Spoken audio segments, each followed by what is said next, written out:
Assalamualaikum warahmatullahi wabarakatuh.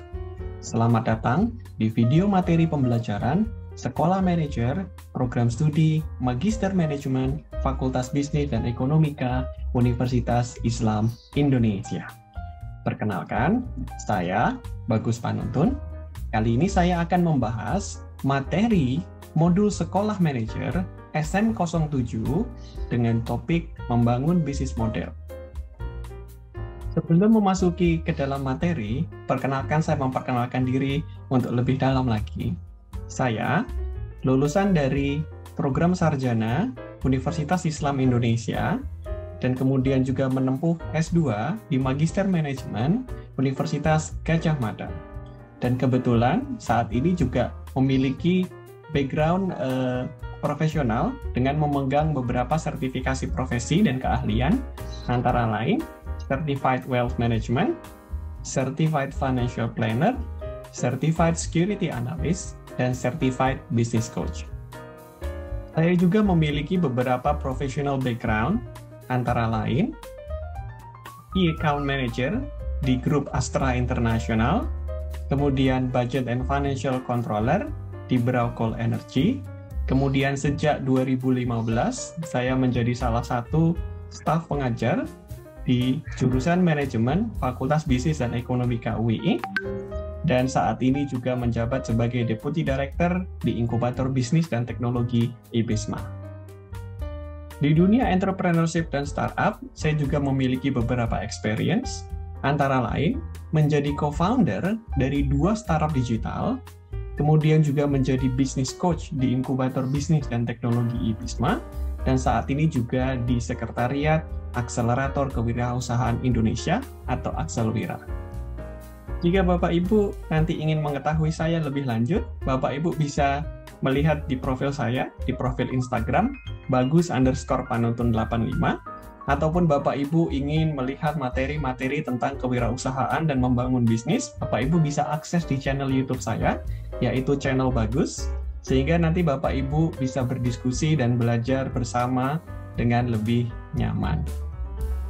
Baiklah Bapak Ibu, mari kita mulai masuk ke dalam materi.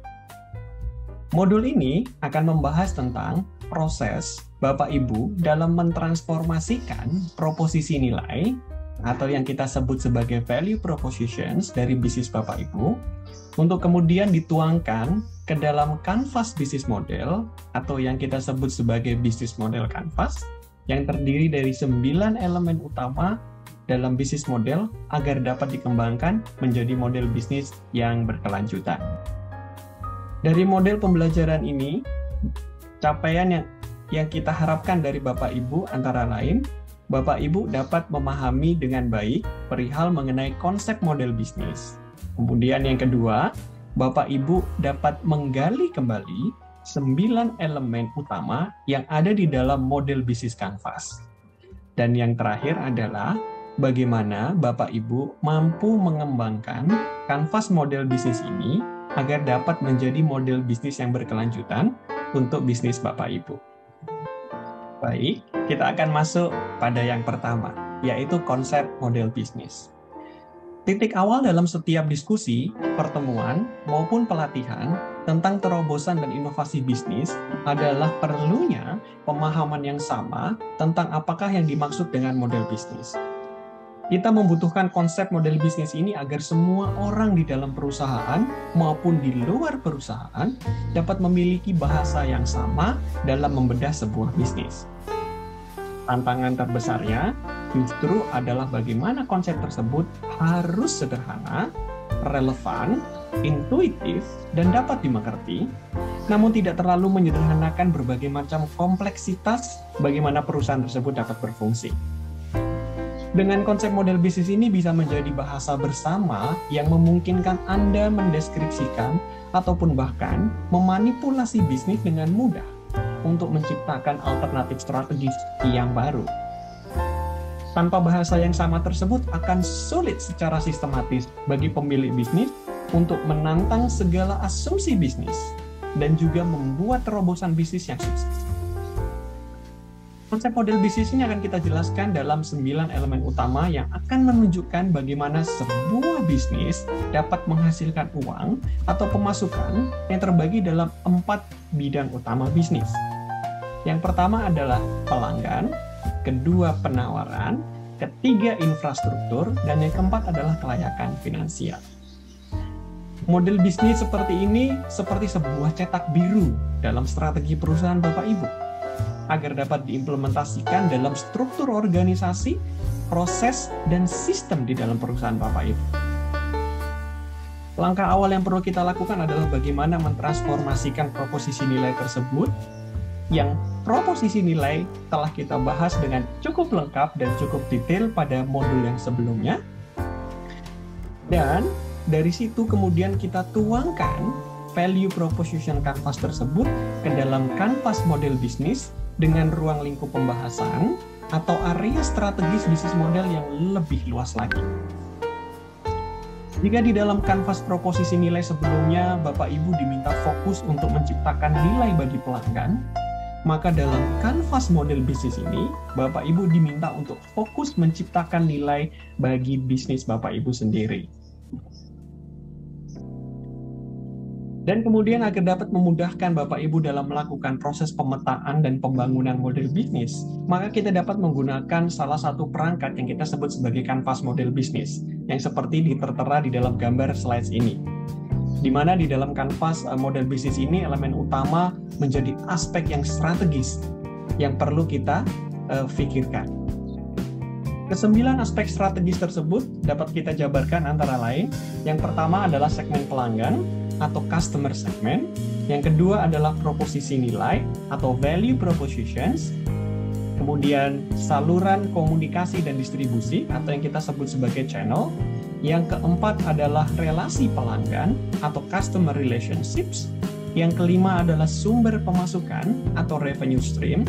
Yang keenam adalah sumber daya utama atau key resources. Yang ketujuh adalah aktivitas utama, key activities. Yang kedelapan adalah mitra utama atau key partnerships. Dan yang terakhir adalah struktur biaya atau cost structure. Untuk dapat memahami lebih dalam dari masing-masing elemen utama model bisnis ini, mari kita dalami masuk satu persatu dari setiap elemen utama tersebut.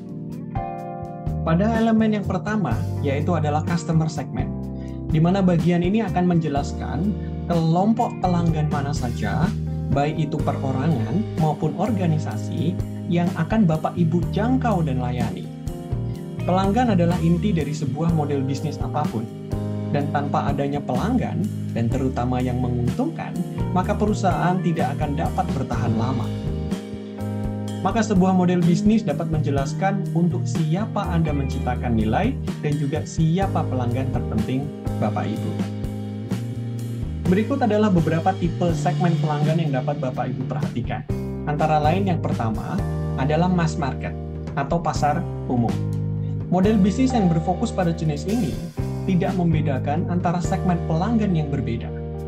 Proposisi nilai, saluran distribusi, dan hubungan pelanggan semuanya fokus pada satu grup pelanggan yang besar dengan kebutuhan dan masalah yang serupa. Model bisnis ini banyak dijumpai di sektor misalnya produk-produk elektronik. Kemudian yang kedua adalah niche market atau pasar terbatas. Model bisnis yang berfokus pada jenis ini akan menargetkan pasar khusus untuk menarik minat segmen pelanggan yang lebih spesifik. Proposisi nilainya, saluran distribusi, dan hubungan pelanggan semuanya akan disesuaikan dengan persyaratan khusus dari ceruk pasar tersebut. Model bisnis ini biasanya banyak dijumpai dalam hubungan antara pemasok dan pembeli. Kemudian yang ketiga adalah segmented market atau pasar tersegmentasi. Model bisnis ini dapat membedakan antara segmen pasar yang sama, namun memiliki kebutuhan dan masalah yang sedikit berbeda.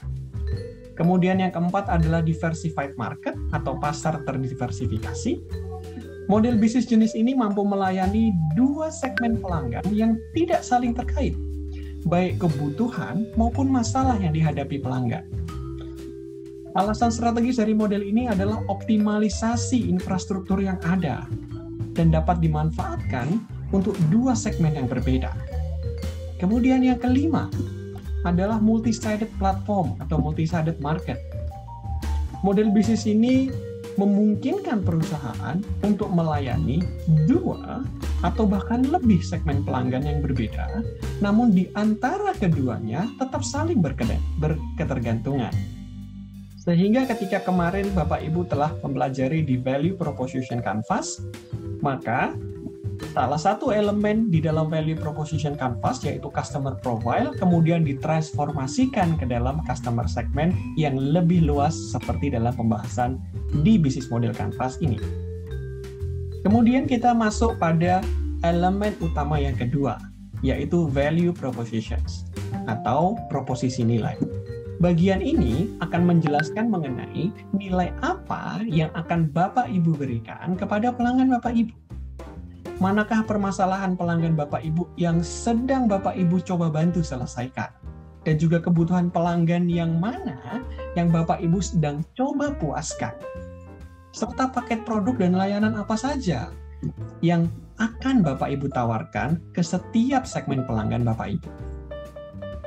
Dan Bapak Ibu bisa memperhatikan, berikut ini adalah beberapa elemen yang tidak akan pernah habis untuk digali dalam upaya penciptaan nilai bagi pelanggan Bapak Ibu. Yaitu yang pertama adalah kebaruan atau newness. Kemudian yang kedua adalah kinerja atau performance. Kemudian yang keempat adalah kustomisasi. Yang kelima adalah kemampuan menyelesaikan pekerjaan. Yang kemudian desain dan juga merit. Dari sini kemudian kita bisa melihat bahwa value proposition yang telah Bapak Ibu bangun pada value proposition canvas sebelumnya, kita upayakan agar dapat menjadi sustainable value propositions yang tidak akan pernah habis. Karena kita berharap bahwa value yang Bapak Ibu sudah desain akan terus-menerus dicari oleh konsumen Bapak Ibu, oleh pelanggan Bapak Ibu. Sehingga setiap kali Bapak Ibu berinteraksi dengan mereka, selalu ada hal-hal yang membuat pelanggan Bapak Ibu tertarik dengan bisnis Bapak Ibu. Kemudian kita masuk kepada elemen utama yang ketiga, yaitu adalah channel. Bagian ini akan menjelaskan mengenai bagaimana cara perusahaan Bapak Ibu berkomunikasi dan juga berupaya untuk mencapai segmen pelanggan dalam rangka menyampaikan proposisi nilai dari bisnis Bapak Ibu. Dan beberapa pertanyaan yang akan muncul yang kemudian Bapak Ibu perlu siapkan antara lain. Melalui saluran mana segmen pelanggan Bapak Ibu ingin dijangkau? Kemudian, bagaimana cara Bapak Ibu menjangkau mereka saat ini? Berikutnya adalah apakah saluran Bapak Ibu sudah terintegrasi? Atau mana yang paling berhasil? Saluran mana yang Bapak Ibu develop kemudian yang paling hemat biaya? Ataukah bagaimana Bapak Ibu mengintegrasikannya dengan rutinitas pelanggan? Saluran tersebut kemudian memiliki beberapa fase. Hal ini dapat kita lihat karena fase ini yang dihadapi oleh pelanggan. Yaitu fase yang pertama adalah fase kesadaran atau awareness, yaitu bagaimana upaya untuk meningkatkan kesadaran pelanggan terhadap produk dan jasa dari perusahaan Bapak Ibu. Kemudian meningkat pada fase saluran yang kedua, yaitu adalah evaluasi. Di mana di tahapan ini adalah bagaimana cara Bapak Ibu dapat membantu pelanggan mengevaluasi proposisi nilai dari bisnis Bapak Ibu. Kemudian fase yang ketiga yang dihadapi oleh pelanggan adalah pembelian. Hal ini adalah bagaimana memungkinkan pelanggan apakah mau untuk membeli produk dan jasa yang kita miliki. Kemudian fase yang keempat adalah bagaimana Bapak Ibu dapat menyampaikan proposisi nilai yang tersebut kepada pelanggan secara tepat. Dan yang kelima adalah fase purna jual, yaitu bagaimana Bapak Ibu dapat memberikan dukungan purna jual kepada pelanggan Bapak Ibu. Setelah Bapak Ibu kemudian memahami fase-fase saluran yang dihadapi oleh pelanggan, maka Bapak Ibu bisa memilih jenis saluran mana yang akan menjadi saluran yang akan Bapak Ibu gunakan. Bapak Ibu bisa memilih dua jenis, dua kategori, apakah kemudian saluran tersebut Bapak Ibu develop sendiri, atau Bapak Ibu akan bermitra dalam menciptakan saluran distribusi tersebut. Dan juga Bapak Ibu bisa menggunakan dua cara, apakah kemudian nanti Bapak Ibu akan menggunakan cara langsung atau direct, ataupun secara tidak langsung. Di sini kita lihat beberapa contoh jenis saluran yang Bapak Ibu bisa pilih, antara lain sales force atau tenaga pemasar langsung, web sales atau penjualan melalui website, own stores atau Bapak Ibu memiliki toko sendiri, partner stores atau toko yang dimiliki oleh mitra, atau wholesaler atau grosiran. Setelah tadi Bapak Ibu memahami bagaimana Bapak Ibu dapat membangun channel dan juga memilih channel mana yang akan menjadi channel dari bisnis Bapak Ibu, kita masuk pada elemen yang keempat, yaitu adalah customer relationships. Di mana bagian ini akan menjelaskan jenis hubungan apa saja yang akan dibangun oleh perusahaan Bapak Ibu terhadap segmen pelanggan tertentu. Beberapa pertanyaan penting yang akan muncul yang perlu Bapak Ibu siapkan antara lain adalah bagaimana ya, jenis hubungan yang diinginkan atau dibangun dan dipelihara oleh masing-masing segmen pelanggan Bapak Ibu. Hal ini menjadi penting terutama apabila Bapak Ibu memiliki lebih dari satu segmen pelanggan, seperti yang telah dijelaskan sebelumnya. Sehingga Bapak Ibu perlu benar-benar untuk memilah dan membedakan bagaimana cara customer relationship untuk setiap segmen tersebut. Kemudian juga pertanyaan yang berikutnya adalah jenis hubungan mana yang telah Bapak Ibu bangun terhadap segmen pelanggan tersebut. Kemudian seberapa mahal biayanya ketika Bapak Ibu mencoba membangun engagement atau customer relationship dengan konsumen Bapak Ibu. Dan bagaimana mereka dapat terintegrasi dengan model bisnis kita yang lain. Karena siapa tahu di dalam perusahaan Bapak Ibu memiliki beberapa produk, ya, dan juga setiap produk memiliki model bisnis tersendiri. Nah, sehingga bagaimana setiap bisnis model dari setiap produk Bapak Ibu juga bisa terintegrasi dengan mereka. Nah, kemudian yang perlu jadi pertimbangan, biasanya pelanggan kita dapat didorong oleh motivasi antara lain seperti ini. Pertama, memang kita ingin melakukan akuisisi terhadap pelanggan tersebut. Kenapa? Karena mungkin pelanggan ini adalah pelanggan yang masih baru, belum pernah merasakan produk kita. Ataupun mungkin motivasi yang kedua, yaitu adalah retensi atau mempertahankan pelanggan lama kita. Karena dalam strategi yang kedua, dibutuhkan effort yang lebih besar dibandingkan yang pertama. Kemudian yang ketiga adalah peningkatan penjualan, atau terkadang kita suka sebut sebagai upselling. Nah, tiga motivasi inilah yang kadang kita perlu perhatikan jika kita ingin memperbesar value dari customer relationship yang kita miliki saat ini. Nah, perihal mengenai bagaimana cara membangun hubungan pelanggan, ada berbagai macam cara. Bapak Ibu bisa menggunakan antara lain layanan asisten pribadi misalnya, seperti personal assistance. Kemudian, ataupun layanan asisten pribadi yang khusus atau dedicated personal assistance. Atau Bapak Ibu bisa membuat hubungan dengan cara swalayan, sehingga customer itu dapat melakukan semua aktivitasnya secara self-service. Atau yang keempat, Bapak Ibu bisa membangun layanan otomatis atau automated services.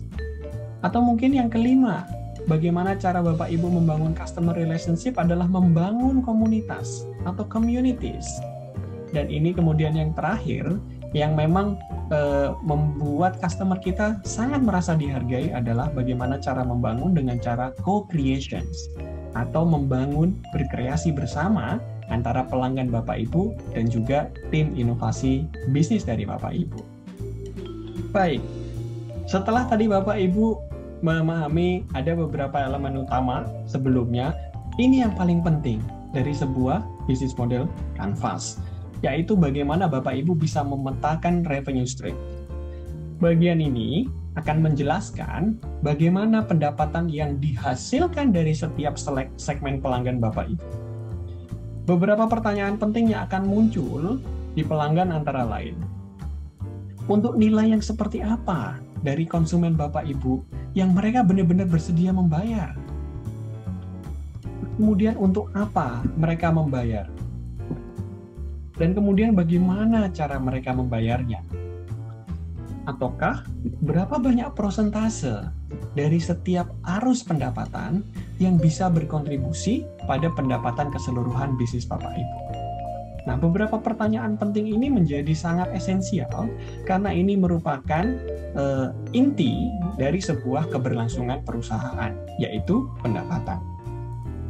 Berikut ini dapat kita sampaikan beberapa cara untuk membangun arus pendapatan. Mungkin Bapak Ibu yang selama ini hanya terfikirkan bahwa yang namanya berbisnis itu adalah jual beli saja. Maka sebenarnya dalam konsep model bisnis, jual beli itu baru satu dari 7 jenis arus pendapatan yang Bapak Ibu bisa bangun, yaitu penjualan aset. Jadi jual beli itu adalah penjualan aset atau asset sales. Bapak Ibu bisa mengembangkan revenue stream yang lain di bisnis Bapak Ibu dari produk tersebut. Antara lain misalnya, biaya penggunaan atau usage fee misalnya. Atau Bapak Ibu juga kemudian bisa menerapkan pada produk yang sama adalah biaya berlangganan atau subscription fee. Atau Bapak Ibu juga kemudian bisa menerapkan ada yang namanya biaya sewa atau pinjaman yang kita sering dengar seperti renting atau leasing. Kemudian yang berikutnya adalah ada namanya lisensi atau licensing. Itu juga merupakan salah satu revenue yang Bapak Ibu bisa dapatkan dari sebuah produk yang Bapak Ibu produksi. Kemudian biaya komisi atau brokerage fee. Dan yang terakhir adalah periklanan atau advertising.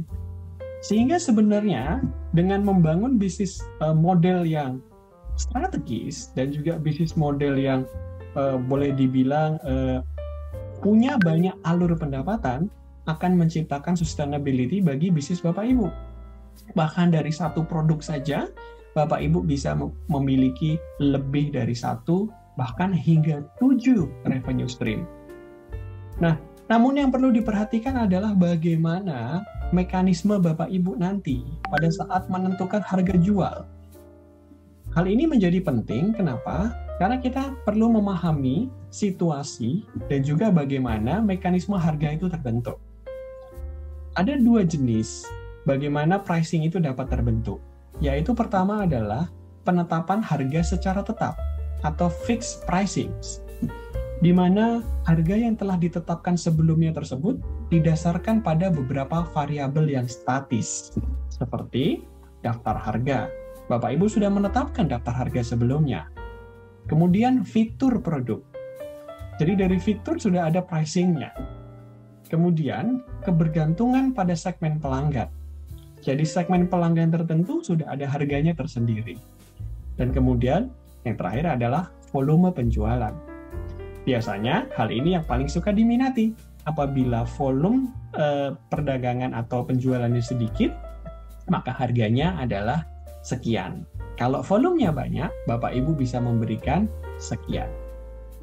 Namun ada mekanisme yang kedua dalam menentukan harga jual bagi produk Bapak Ibu, yaitu menggunakan metode penetapan harga dinamis atau dynamic pricing.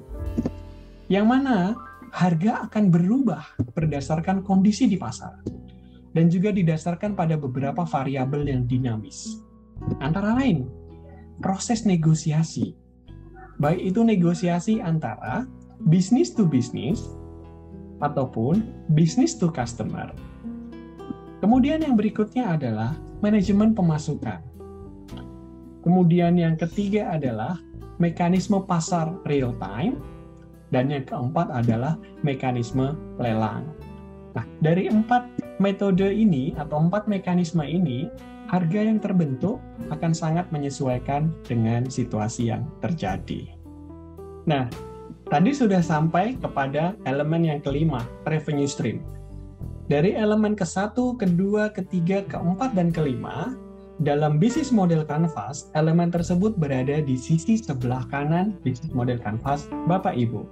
Sekarang, kita akan masuk ke sisi sebelah kiri dari bisnis model kanvas Bapak Ibu. Elemen utama dalam bisnis model kanvas yang ke-6 adalah key resources. Pada bagian ini, kita akan menguraikan aset terpenting apa saja yang dibutuhkan untuk membuat model bisnis yang Bapak Ibu telah siapkan ini dapat berfungsi. Beberapa pertanyaan penting yang akan muncul di internal perusahaan di bisnis Bapak Ibu antara lain. Sumber daya utama apa saja yang dibutuhkan oleh Bapak Ibu untuk memenuhi proposisi nilai, saluran distribusi, hubungan pelanggan, ataupun arus pendapatan dari bisnis Bapak Ibu. Berikut ini adalah beberapa bentuk dari sumber daya utama yang Bapak Ibu dapat optimalkan saat ini. Yang pertama adalah aset fisik. Saya yakin apabila bisnis Bapak Ibu telah berjalan misalnya lebih dari 2 atau 3 tahun, Bapak Ibu memiliki aset fisik. Nah, ini merupakan aset yang paling mudah sekali untuk kemudian Bapak Ibu daya gunakan.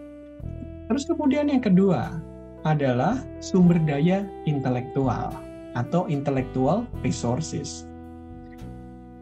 Hal ini menjadi sangat penting. Kenapa? Karena apabila Bapak Ibu ingin kompetitif di pasar, maka Bapak Ibu perlu mengoptimalkan aset-aset intelektual yang Bapak Ibu miliki di dalam bisnis Bapak Ibu. Dan tentunya sumber utama intelektual ini perlu Bapak Ibu lindungi di dalam perusahaan Bapak Ibu. Bahkan Bapak Ibu mungkin perlu mendapatkan perlindungan legal dalam bentuk hak dan kekayaan intelektual. Sehingga aset intelektual tersebut tidak dapat dicuri ataupun diduplikasi oleh pesaing Bapak Ibu. Kemudian aset yang ketiga atau sumber daya utama yang ketiga adalah sumber daya manusia atau human resources. Bagi perusahaan-perusahaan ataupun bisnis yang menerapkan model padat karya, ini menjadi sangat penting sekali untuk kemudian dikelola. Semakin besar perusahaan, maka pengelolaan sumber daya manusia menjadi sangat penting. Namun, bagi perusahaan yang tidak menggunakan metode padat karya, tapi menggunakan metode padat modal atau padat teknologi, maka sumber daya keuangan atau financial assets menjadi satu hal yang sangat signifikan. Sehingga pengelolaan dari berbagai sumber daya utama ini dapat Bapak Ibu kombinasikan sesuai dengan jenis dan bisnis, karakteristik bisnis dari bisnisnya Bapak Ibu. Kemudian kita masuk pada elemen yang ketujuh, yaitu adalah key activities. Pada bagian ini, kita akan menjelaskan hal-hal terpenting apa saja yang harus dilakukan oleh perusahaan Bapak Ibu agar model bisnis ini dapat berfungsi. Beberapa pertanyaan penting yang akan muncul di internal perusahaan antara lain, aktivitas utama apa saja yang dibutuhkan untuk mewujudkan proposisi nilai tersebut? Kemudian, bagaimana saluran distribusi yang kita coba develop? Bagaimana membangun hubungan dengan customer kita? Dan bagaimana cara kita untuk memastikan arus pendapatan tersebut juga lancar? Nah, aktivitas-aktivitas ini perlu dikelola dengan sangat baik. Kenapa? Karena kita dapat melihat bahwa sebenarnya aktivitas kunci tersebut kita dapat kategorikan dalam 3 kelompok ini. Yang pertama adalah aktivitas utama terkait produksi. Kegiatan ini berkaitan dengan perancangan, pembuatan, dan pengiriman produk, baik itu dalam jumlah tertentu maupun dengan kualitas tertentu. Dan aktivitas produksi ini akan mendominasi biasanya pada model bisnis yang sifatnya adalah manufaktur atau memproduksi produk.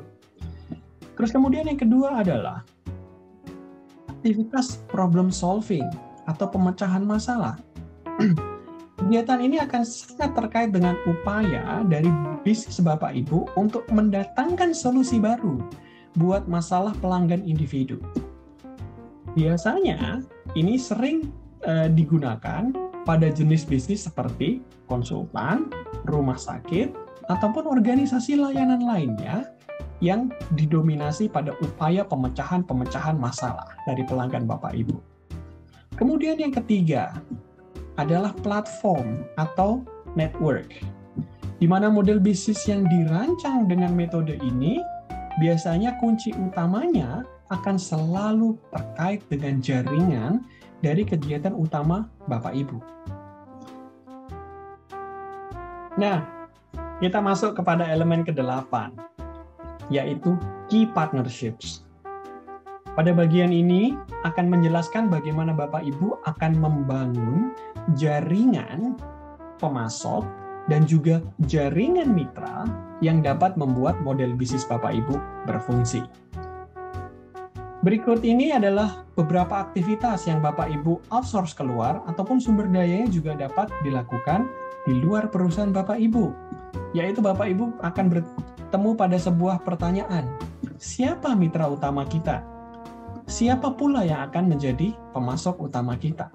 Atau sumber daya utama mana yang akan kita dapatkan dari mitra? Dan aktivitas kunci mana yang dilakukan oleh mitra?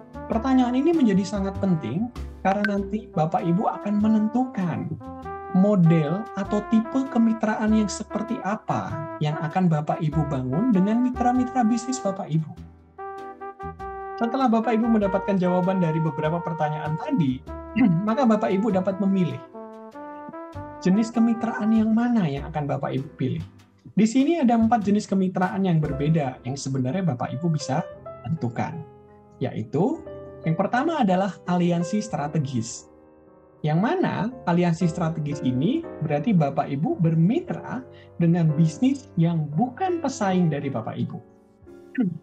Kemudian yang kedua, Bapak Ibu bisa memilih tipe kemitraan yang namanya koopetisi atau co-opetitions, di mana Bapak Ibu membangun kemitraan strategis bahkan yang memang benar-benar menjadi pesaing Bapak Ibu.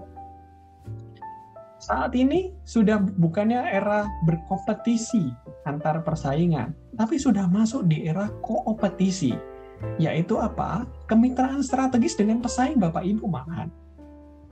Kemudian, tipe kemitraan yang ketiga, itu adalah usaha patungan atau joint ventures, di mana di sini Bapak Ibu akan mengembangkan bisnis yang baru dengan membangun kemitraan pada siapapun, tapi tujuannya adalah membangun bisnis baru.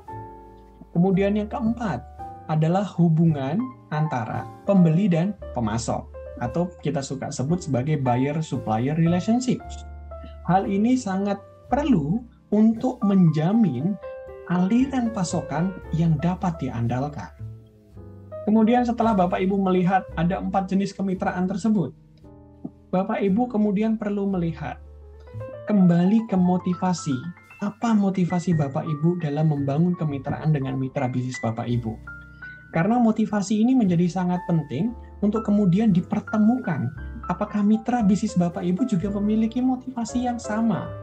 Karena apabila Bapak Ibu dan juga mitra Bapak Ibu memiliki motivasi yang sama, maka partnership ini akan dapat berjalan dengan solid dan berkepanjangan. Artinya, hubungan Bapak Ibu tidak hanya sebatas hubungan mitra bisnis dalam jangka pendek, tapi bisa dalam durasi yang panjang dan bahkan bisa meningkat tingkat hubungannya. Lalu apa saja motivasinya?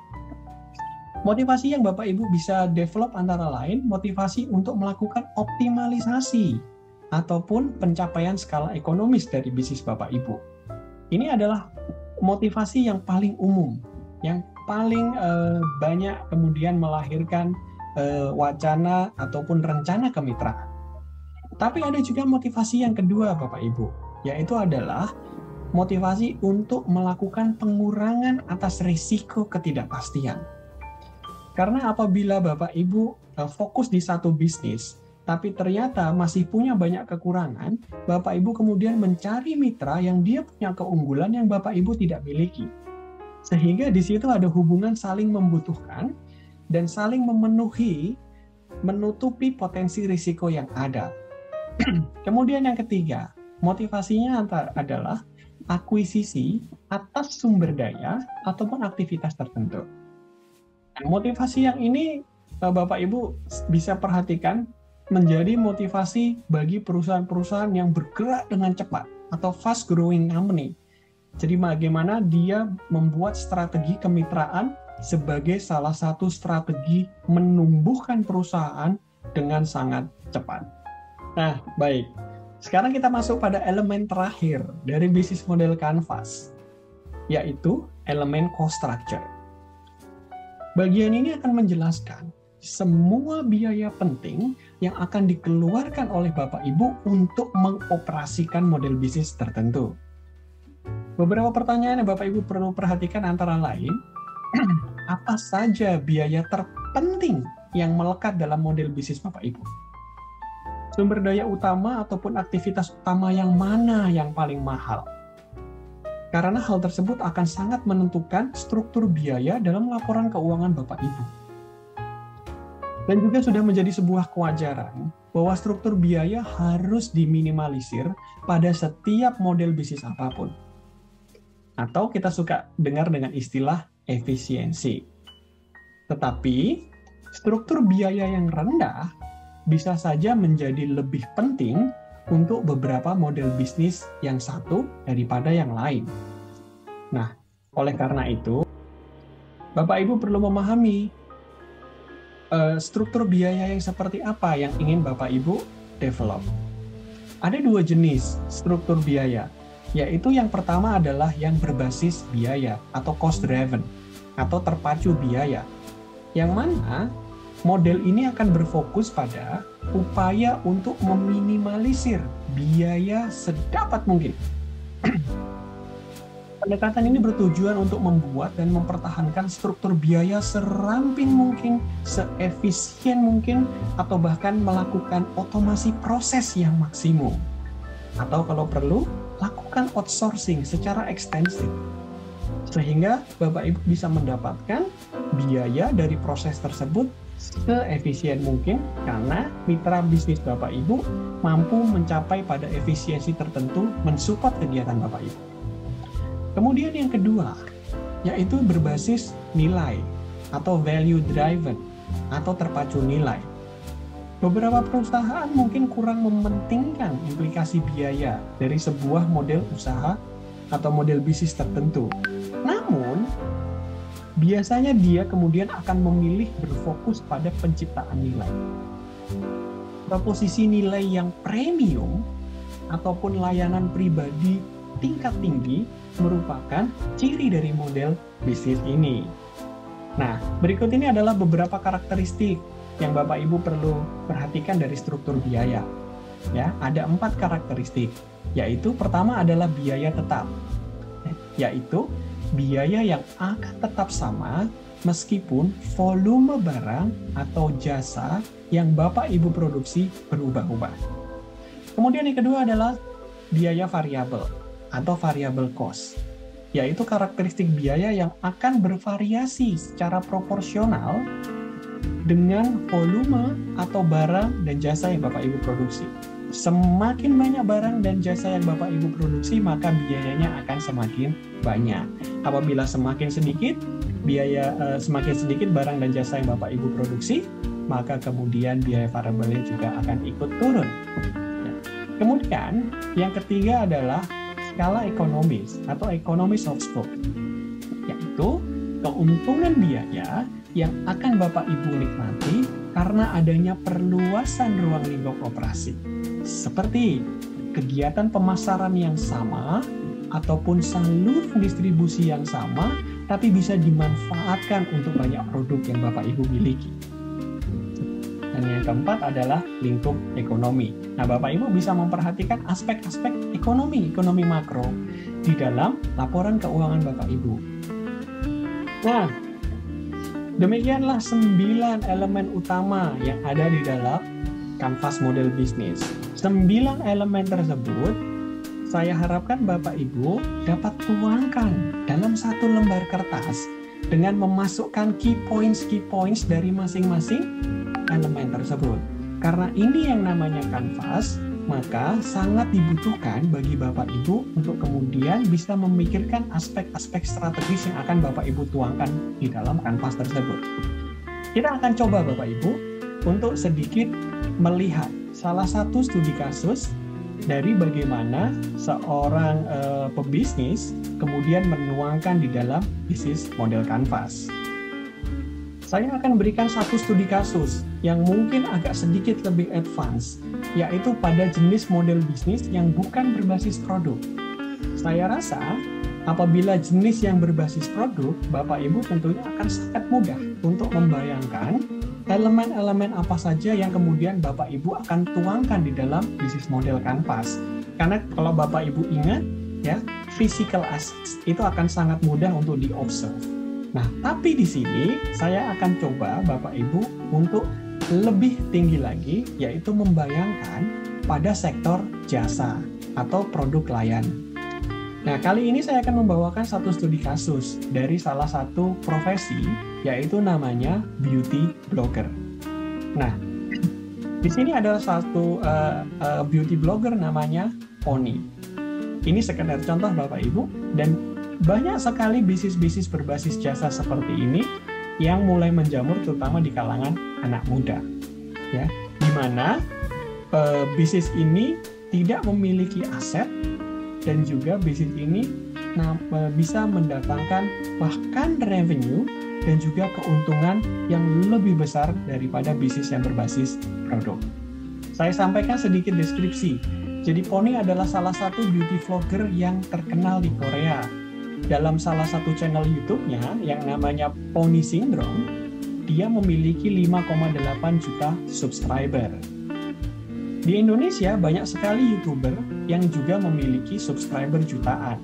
Sehingga sebenarnya Bapak Ibu juga bisa melihat pebisnis-pebisnis yang bisa mendapatkan pendapatan dari YouTuber di Indonesia juga cukup banyak. Nah, saya ingin memberikan satu contoh yang cukup menarik di sini supaya Bapak Ibu bisa melihat.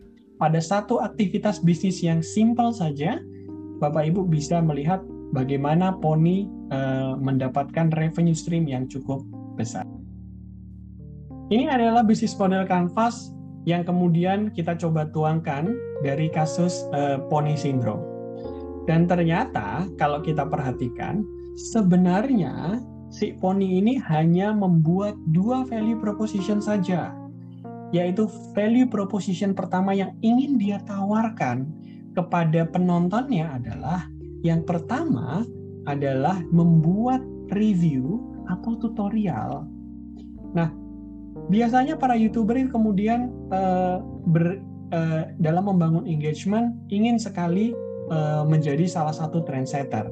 Nah, coba kita lihat customer segment yang disasar oleh Pony ini yaitu wanita dan terutama penyuka K-style. Karena kebetulan Pony ini berasal dari Korea, maka dia mengambil satu segmen yang namanya adalah K-style. Nah, yang sama seperti cara mendevelop bisnis model kanvas kali ini, sama persis seperti pada modul sebelumnya ketika Bapak Ibu mendevelop value proposition kanvas, yaitu satu value propositions kemudian harus ditindaklanjuti oleh satu elemen-elemen berikutnya secara simultan. Di sini kita bisa lihat ada 2 buah warna, yaitu yang berwarna kuning dan berwarna pink. Nah, ini menggambarkan ada 2 value propositions dan ada 2 alur bisnis model yang didevelop di dalam kanvas ini. Ya, yang pertama adalah yang beauty tutorial. Jadi Pony ini ingin memberikan value berupa tutorial dan review. Nah, kita lihat segmennya adalah cewek penyuka K-style. Nah, kemudian bagaimana si Pony ini membangun hubungan dengan penontonnya? Yaitu adalah dengan cara membuat line groups, terus kemudian membuat giveaway dalam setiap pertemuan ataupun postingannya, dan juga membuat meet up. Kemudian menggunakan channel apa si Pony ini? Ternyata selain YouTube, ada juga Instagram dan blog. Nah, kemudian revenue yang bisa dia dapatkan cukup satu, yaitu melalui YouTube Ads. gitu ya. Nah, sekarang ketika kita lihat di sebelah kiri, apa sih yang dilakukan oleh Pony? Key activities utama. Ternyata sebagai seorang beauty vlogger, key activities-nya adalah bagaimana memproduksi konten dan video. Kemudian yang dia harus lakukan adalah mengikuti berbagai macam tren. Kenapa? Karena value proposition-nya adalah tutorial dan review. Dia akan memberikan review-review terhadap tren terbaru. Kemudian key resources-nya. Simple Bapak Ibu, yaitu adalah kamera, bisa dengan handphone, kemudian lighting, make up, dan fashion collections. Jadi dari model bisnis ini key resources-nya cukup murah sebenarnya. Tergantung mau seberapa bagus bagi Bapak Ibu untuk menampilkan di layar. Terus kemudian key partners. Key partners yang didevelop oleh Pony adalah komunitas yang dia pilih, yaitu adalah komunitas-komunitas kecantikan. Siapa itu komunitas-komunitas kecantikan? Ya bisa komunitas-komunitas MUA atau makeup artist, ataupun komunitas-komunitas misalnya kayak cosplay gitu ya. Mungkin kalau anak-anak muda sudah paham dengan cosplay, ataupun komunitas-komunitas yang mengikuti tren tertentu. Sehingga cost structure yang perlu diperhatikan antara lain make up-nya, fashion-nya, ataupun pembelian peralatannya, atau bahkan kalau dia melakukan outdoor atau di lokasi tertentu adalah biaya traveling. Nah, dari satu value proposition itu, inilah yang kemudian dia tuangkan. Kalau value proposition yang berwarna kuning adalah value proposition yang bersifat B2C, yaitu business to customer. Bisnis Pony adalah sebagai business woman, dan juga followernya adalah sebagai customer, maka Pony juga membangun value proposition buat B2B-nya. Di mana apa value yang dia tawarkan dari si Pony terhadap mitra bisnis perusahaan? Yaitu adalah ratusan ribu dan bahkan jutaan follower.